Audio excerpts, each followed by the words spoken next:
There ain't no better feeling in the world than the Cowboys getting close to winning and losing. Because all their fans, y'all are delusional. Y'all sound like little kids. You know, we lost, but we didn't lose by a whole bunch. We didn't lose by as much as y'all thought we were going to lose by. You lost. You lost again. And I love it. Skip Bayless, I don't care nothing about a case of due because I gave you 13.5 points. You lost the game. In the words of Herm Edwards, you played to win the game, not to cover the spread. We lead that to Vegas. You lost, Cowboy fans. Is your favorite uncle. I'm out. That was absolute robbery. You know it, and I know it. The Dallas Cowboys should have beaten the undefeated Pittsburgh Steelers, 14-point favorites at Jerry World, but they couldn't beat two teams, the undefeated one and the one that was throwing flags or not throwing flags. There were 4 horrendous calls in the fourth quarter, but the worst came on the play that Roethlisberger finally coughed it up. And Aldon Smith started returning it all the way down to the 15-yard line. And no, they throw a flag on Jalen Smith for a legal chuck of Ebron at 5 yards. Yeah, he knocked him down, but it was completely legal. And it cost me and my Cowboys that football game. You know it, and I know it. I wasn't wrong. This Steelers team is the first in history to actually start a season 8-0. Steelers improved to 8-0 this season. Like I said, it is their best start in franchise history. They're going to look to keep the winning ways going next week in a divisional matchup with Joe Burrow and the Bengals. I happened to see a tweet from Ryan Clark earlier, and he was like, the best team in the NFL is a team that gets to play the Steelers and the Ravens right after they play each other. The Ben Roethlisberger early in this game was much different than Ben Roethlisberger late in this game. How was he a difference maker late?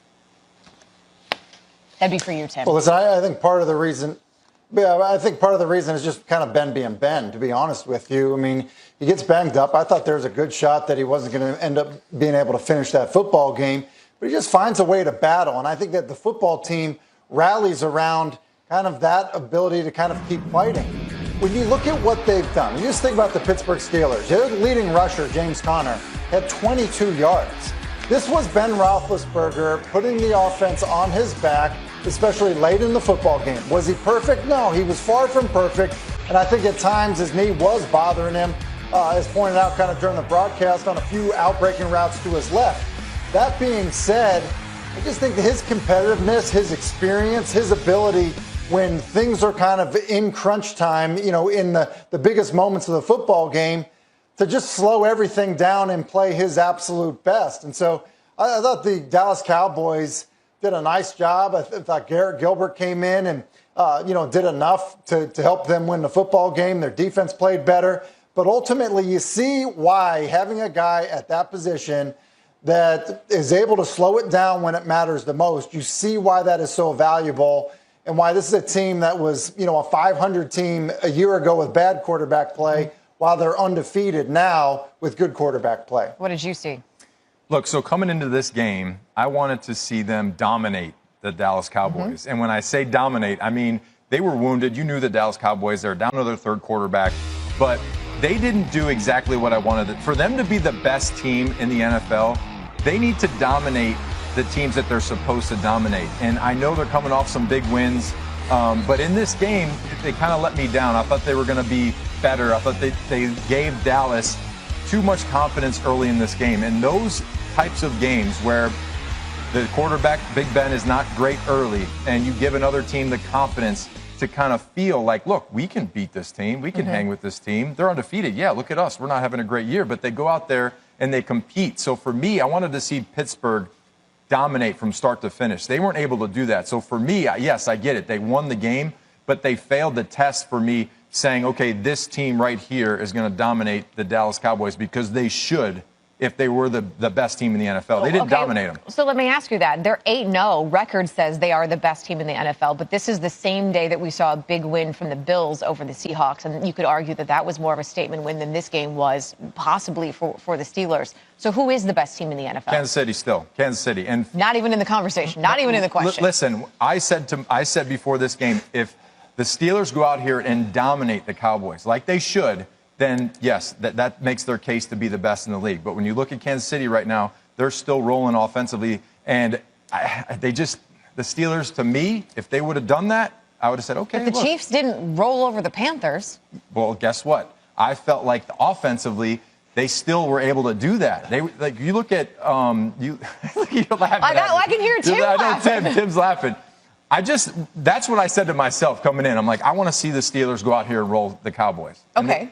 And the champions are still the champions to me. So until this coming from the guy who won how many Super Bowls with the Patriots? Tim, why are you laughing when you hear him say this? Why I'm laughing? I'm surprised the defensive guy is kind of just favoring the offense. Look, I love the Chiefs also, and I think we are clearly splitting hairs when we start talking about which one of those teams is better. But I do think this, and I'd be interested to hear what Rob has to say about it. I do think there comes a point where this undefeated situation becomes a weight that's not worth carrying. I think that can legitimately be a thing for a football team when everybody's kind of looking for their best effort each and every week out to stay perfect. Look, the Chiefs aren't perfect, and they might be the best team in all of the National Football League.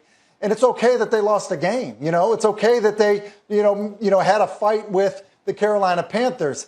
And so I do think part of what can happen is you have this perfect season and the expectations, it's just not worth carrying when it's hard enough to win games each and every week in the NFL. I kind of feel like, yes, you can go toe-to-toe with the Panthers, but almost losing to a team that's on its fourth quarterback in a season, that's sort of a different statement. And that is where I want to stay with the Cowboys. You can have ugly wins and you can have pretty losses. They're both valued the same, but in a lot of ways, this was a big but good loss for Dallas. What did you see in them today that maybe gives you a little bit of hope? Well, I just think you saw a better team, coming together and playing for each other. In the past, we all know the Dalton hit and everybody was standing around looking and not doing anything about it. I think when you saw Dallas, they were playing better as a team unit.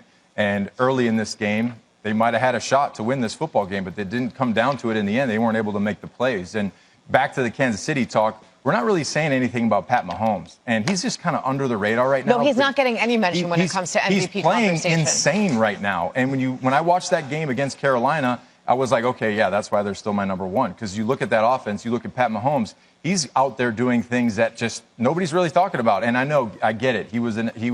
Everyone's talking about him in years past. But right now, Kansas City and with Pat Mahomes, that quarterback play is lights out. And even if they struggle a little bit on defense, Pat Mahomes, to me, wins that number one battle over Ben Roethlisberger right now. I like how I asked a question about making good things out of what happened today for the Cowboys, and somehow we ended up talking about well, I don't think Patrick the Cowboys Mahomes. are going to be in the playoffs. So. I don't think they're going to be in the playoffs either, but you've got a first-year coach in Mike McCarthy, and you've got a team that's really struggling with injuries. And so when you go toe-to-toe in a lot of ways with the team that could be described as the best team in the NFL, what good things, Tim, can the Cowboys take from today?